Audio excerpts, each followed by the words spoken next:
के अंदर एक मान्यता होती है कि यार तू ये खा ले ठीक हो जाएगा, तू ये दबा ले ठीक हो जाएगा, तू इसके पास चला जा ठीक हो जाएगा, तू यहाँ पर झाड़ा लगा ले ठीक हो जाएगा, तू थुटका लगा ले। आंख पर आंख घुमाना ये होती है, वो हो जाती है। तो उसके बाद में कहते हैं यार बोल्टी के 7 पत्ते हैं उनको तो एक एक करके सुई में से घुमा के 7 बार सिर पे घुमा के स्वयं तेरा रोग है वो दूर हो जाएगा। इस प्रकार की मैंने कुछ चीजें लिखी के नाम पर।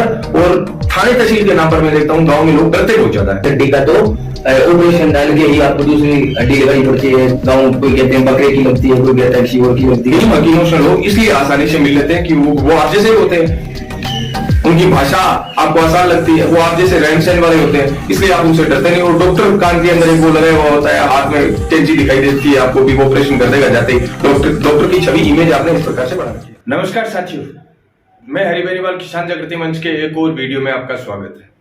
आज मेरे साथ है doctor Indrajeet Shyam, ortho specialist है। विवेकशील विचार मंच पर भी और किसान जागृति मंच के यूट्यूब चैनल पर भी ज्यादातर आप देखते होंगे कि ज्वलंत जो मुद्दे होते हैं, सामाजिक मुद्दे होते हैं, राजनीतिक मुद्दे होते हैं, उन मुद्दों को लेकर मैं लाइव आता हूं या वीडियो आपके साथ अपलोड करता हूं। ये जो डॉक्टर साहब के साथ मेरा इंटरव्यू है, इस इंटरव्यू का लगाने का मकसद ये है कि मैं देखता हूं कि आजादी के 75 साल बाद भी आज हम हमारे ग्रामीण क्षेत्र के अंदर जब देखते हैं, अगर किसी किसान भाई के, मजदूर भाई के, औरत के, बच्चे के, बूढ़े के कोई हड्डी रोग से संबंधित या फ्रैक्चर इस प्रकार का जो होता है जिसके अंदर आपके कमर दर्द का, घुटनों के दर्द का, या पैरों के अंदर आप देखते होंगे कि गांव के अंदर, खेतों के अंदर काम करते वक्त उबड़ खाबड़ जगह के अंदर, जैसे हम मारवाड़ी में बोलते हैं ना, मोच पड़ जाती है। इस प्रकार के ये समस्याएं होती है वो किसान को उनके अंदर आम होती है।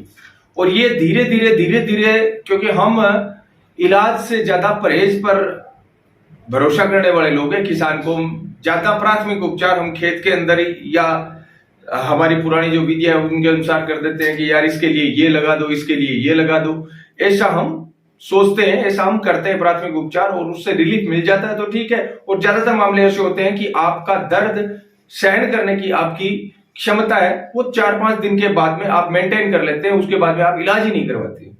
और अगर आप इलाज करवाते भी हैं तो मैं देखता हूं कि 70% से लेकर 90% तक गांव के लोग, किसान कौम के लोग ज्यादातर नीम हकीमों के पास पहुंच जाते हैं। नाड़ी वेद, वो इस प्रकार के नाड़ी वेद जो सच के अंदर किसी मर्ज की जड़ को जानते ही नहीं है और आप वहां पर पहुंच जाते हैं। और मैंने बहुत सारे केस मेरी व्यक्तिगत जिंदगी के अंदर ऐसे देखे हैं कि उनकी समस्या तो मामूली थी, लेकिन इन नीम हकीमों के पास जाकर उन्होंने अपनी जिंदगी तबाह कर ली और उनका रोग जो है वो बढ़ता गया। और हमारे किसान कौम के ग्रामीण इतने भोले होते हैं कि वो लोगों के दोष, लोगों की कमियों को नजरअंदाज कर देते हैं, उन्हें कुछ दोष ही नहीं देते और वो कहते हैं कि यार मेरी तो किस्मत ही खराब थी। डॉक्टर साहब के साथ इंटरव्यू का मेरा मकसद यह है कि हम वैज्ञानिक दृष्टिकोण के साथ हमारे किसानों के पढ़े लिखे भाई इस चीज को समझें कि अगर आपके शरीर के अंदर किसी भी प्रकार का कोई रोग है तो उसका सही इलाज और सही डॉक्टर का चयन करना हम सबका कर्तव्य बनता है। इसके लिए आपको ऐसा नहीं है कि आपको कहीं बहुत दूर जाने की जरूरत है, क्योंकि हॉस्पिटल के नाम पर और थाने तहसील के नाम पर मैं देखता हूं गांव में लोग डरते बहुत ज्यादा है। डॉक्टर से डरना नहीं चाहिए। नीम हकीमों से लोग इसलिए आसानी से मिल लेते हैं कि वो आप जैसे ही होते हैं, उनकी भाषा आपको आसान लगती है, वो आप जैसे रहन सहन वाले होते हैं, इसलिए आप उनसे डरते नहीं। और डॉक्टर कान के अंदर एक वो लगा हुआ होता है, हाथ में कैंची दिखाई देती है, आपको भी वो ऑपरेशन कर देगा जाते ही। डॉक्टर की छवि इमेज आपने इस प्रकार से बना रखी है। डॉक्टर साहब नमस्कार। सबसे पहले तो किसान जागृति मंच और विवेकशील विचार मंच पर आपका स्वागत है। सबसे पहले आपका एक संक्षिप्त परिचय हमें बताइए। क्वालिफिकेशन वैसे तो थी बीपीटी के बाद मास्टर डिग्री है जो मैंने राजस्थान साइंस यूनिवर्सिटी से की है, जयपुर से। उसके बाद मैंने दुर्लभ जी से प्रैक्टिस की थी, 6 मंथ की इंटर्नशिप होती है। उसके बाद मैं वहाँ जॉब की थी। फिर वहाँ काफ़ी 5-10 साल से रहा था मैं। उसके बाद मैंने हिसार में सोनी हॉस्पिटल में, वहाँ पे मैंने 2 साल तक काम किया था। जिस कारणवश मेरे को यहाँ होम टाउन आना पड़ा। फिर मैं यहाँ आया तो 17 में था, कोई कारण, परिस्थितियों के कारण मैं नहीं कर पाया हॉस्पिटल, तो मैं साइड में सेवा देता था, जैसे गोलूवाड़, गढ़ीबंगा, राशीनगर, दूसरों के हॉस्पिटल से। हाँ, मैं दूसरों में विजिट करता था। फिर मैं यहाँ भी आता था नीलकंठ में, तो डॉक्टर संदीप जी से मेरी मुलाकात हुई थी। तो संदीप जी मित्तल जी से। डॉक्टर साहब एक चीज ठीक है, आपने बताया हमारे जैसे बढ़ती उम्र के कारण मान लो, या गर्दन कोनी, एड़ी, कंधे का मान लो, या फिर कमर का मान लो, इस प्रकार के जो दर्द होते हैं, इस प्रकार की जो चोटें होती है, ग्रामीण अंचल के अंदर एक मान्यता होती है कि यार तू ये खा ले ठीक हो जाएगा, तू ये दबा ले ठीक हो जाएगा, तू इसके पास चला जा ठीक हो जाएगा, तू यहाँ पर झाड़ा लगा ले ठीक हो जाएगा, तू छुटकारा लगा ले ठीक हो जाएगा। मैंने तो देखा है, परखा है, ये चीज समझी है।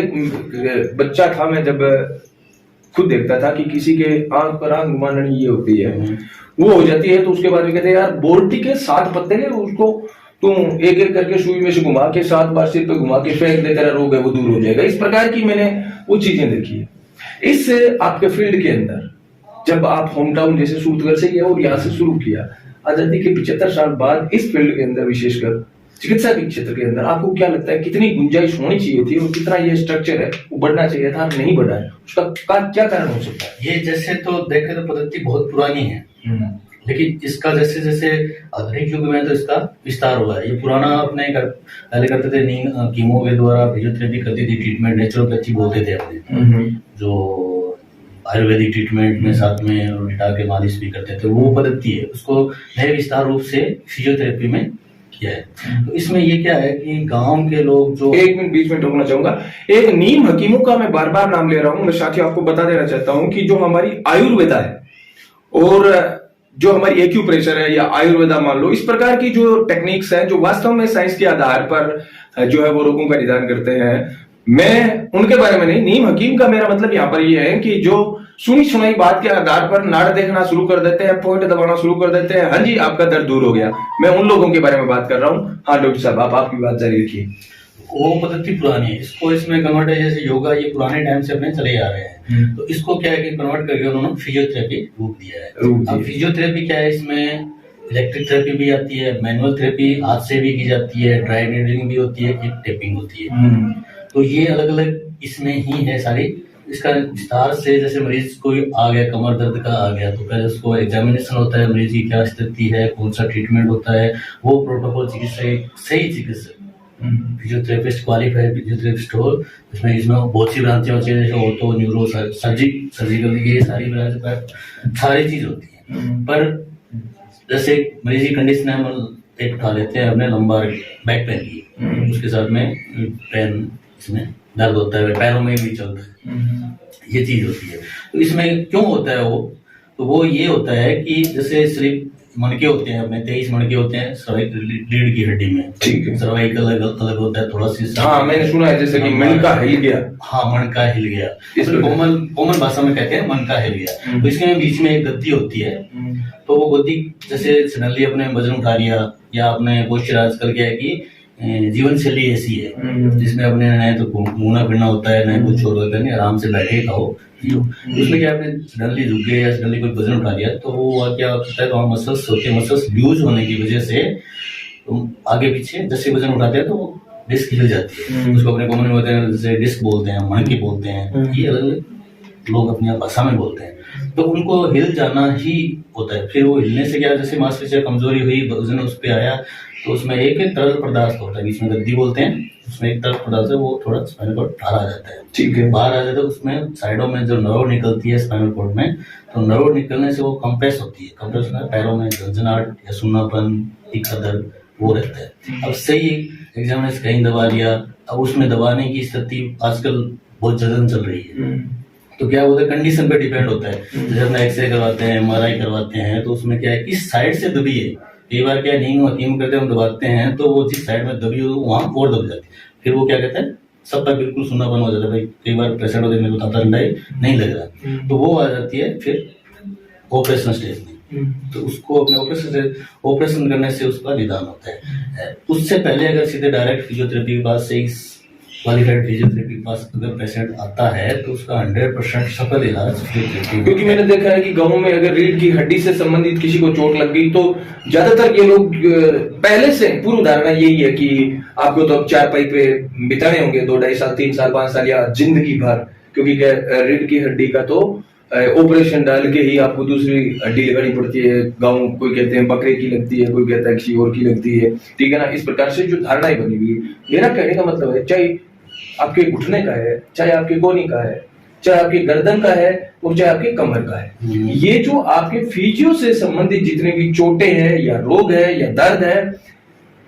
इनका इलाज क्या वास्तव के अंदर संभव है? क्योंकि मैंने 2-3 केस देखे साथियों। उसके बाद में ये इंटरव्यू करने का मेरा मकसद ये था कि मेरी इनसे मुलाकात फेसबुक के माध्यम से डॉक्टर साहब ने ऐसे हाय हेलो किया और मैंने उनके नंबर है वो सेव कर लिए। उसके बाद में अचानक मेरी सिस्टर को है वो बहुत तेज जो है वो दर्द, कोई अचानक सामान ज्यादा उठा लिया था उन्होंने, भार ज्यादा उठा लिया था, जिसके कारण कमर के अंदर बहुत बहुत तेज पेन होने लग गया और वो चारपाई से खड़े ही नहीं हो पा रहे थे 3-4 दिन से लगातार। मैं अचानक मेरी सिस्टर के पास मिलने गया था, उन्होंने इस प्रकार से जिक्र किया तो पहला नाम मेरा डॉक्टर इंद्र शाह का नाम मेरे दिमाग में आया। मैंने इनसे बात की, इन्होंने कहा यार आप ले आओ जी। मैं लेके आया और उसके बाद में इन्होंने 10 मिनट का 20 मिनट का जो भी ट्रीटमेंट था या एक्सरसाइज थी और कोई 2-4 इन्होंने टेबलेट साथ में दी। दूसरे ही दिन बिल्कुल एकदम टनाटन बहन जो है वो काम करने लग गई और 20 दिन से लगातार उस दर्द से वो गुजर रही थी पहले, और 3 दिन के अंदर उन्होंने काम करना स्टार्ट कर दिया। उसके बाद में एक और साथी यही सूरत गई, अपने स्वामी है मेरे पास से, उस साथी ने चारपाई झाल रखी थी एक प्रकार से, चारपाई से खड़ा ही नहीं हो पा रहा था, उसको मैं यहां पर लेकर आया। उनका ट्रीटमेंट भी मैंने जब देखा कि 2-3 दिन बाद में उसको रिलैक्स फील होने लग गया और वो तो मेरे को बोल रहा था कि बीकानेर भाई साहब कौन सा डॉक्टर अच्छा है, मुझे ऑपरेशन करवाना है, मेरा पेट सुना होता जा रहा है। इस प्रकार से उसकी शिकायतें थी और बाद में वो एकदम ठीक होने वाली स्थिति के अंदर आ गया। मेरा कहने का मतलब ये है साथियों कि अगर हम सही वक्त पर सही डॉक्टर को चुन लेते हैं तो बहुत सारे पैसे की बचत हम कर सकते हैं, हमारी स्वस्थ जिंदगी को हम जी सकते हैं। इस चीज के लिए मैं इंटरव्यू डॉक्टर इंद्र शाह के साथ करने का मेरा मकसद यह है कि हम हमारे ग्रामीण अंचल के अंदर नीम हकीमों के पास जाकर अपना समय, पैसा और जिंदगी बर्बाद करने की बजाय वास्तव में जिन्होंने इस क्षेत्र के अंदर महारत हासिल कर रखी है, जो पढ़े हैं वास्तव में, उन लोगों के पास जाकर हम अपना इलाज करवाएं। हाँ डॉक्टर साहब, एक चीज और मैं पूछना चाहता हूं कि जैसे आपका ये काम है, ऑपरेशन भी करना पड़ता है? नहीं, ये without operation, total without operation. ठीक है। सूरतगढ़, क्योंकि लोग जिला बनाने की बात कर रहे हैं, इससे पहले आप ईमानदारी से बताइए, सूरतगढ़ के अंदर और तो आपके फिजियोथेरेपिस्ट से संबंधित कौन कौन सी सुविधाएं ऑलरेडी यहाँ पर सरकारी और प्राइवेट थी, वो चल रही थी इससे पहले आपसे पहले? मैं प्राइवेट में तो चल ही रही थी, सरकारी में एक फीमेल थी, क्योंकि प्राइवेट में तो ज्यादातर अपने मनीराम जी हैं, इनका नाम आता था। हाँ, में भी है कुछ। वो सरकारी में चल रही थी, वो कुछ टाइम बाद वो वहां से चली गई, तो वो सरकारी एक बंद है अभी तक भी बंद। सरकारी डॉक्टर तो हमारे सूरतगढ़ के अंदर लोग जिला बनाने की बात कर रहे हैं, फिजियोथेरेपिस्ट का पद है वो अभी तक खाली है सरकारी हॉस्पिटल के अंदर, और प्राइवेट के अंदर ये कह रहे हैं भी अलग अलग जो है वो चली रही। लेकिन ज्यादातर में मैंने ये देखा है, एक उदाहरण बताता हूँ मैं आपको सर। मेरा एक साथी था, उसके क्या है, मारवाड़ी में तो बोलते हैं उसको मजरोड़ पड़ना, पता नहीं आपकी साइंस की लैंग्वेज में उसे क्या बोलते हैं, तो बिंग बाप मजरोड़ पड़ गई, वो बड़ी बात जी ना जी मजरोड़ पड़ गई, बड़ी बात जी क्यों, ठीक है बात एक दाग गया, पहली बात तो दिन आधा घंटा तो नंबर आए होगी, अभी बाद में नंबर आए बाद में देखियो बड़ी बात जी रुको यार अभी कर देते हैं यहाँ पे इलाज। भाई को भाई वो आपके एनेस्थीसिया क्या होता है वो लगा के बेहोश करके बाद में ऑपरेशन कर दिया उन्होंने, चीर फाड़ के। अब वो पहले दर्द था उससे बड़ा दर्द दे दिया तो पहले वाला दर्द वो गायब हो गए। महीना 2 महीना 3 महीना जब वो सही हुए तो उनको पता चला कि वो मजरोड़ वाला दर्द तो तब भी चले। तो कई चीजें मैंने ऐसी देखी है यहाँ पर कि दर्द था कुछ और, इलाज कर दिया कुछ और।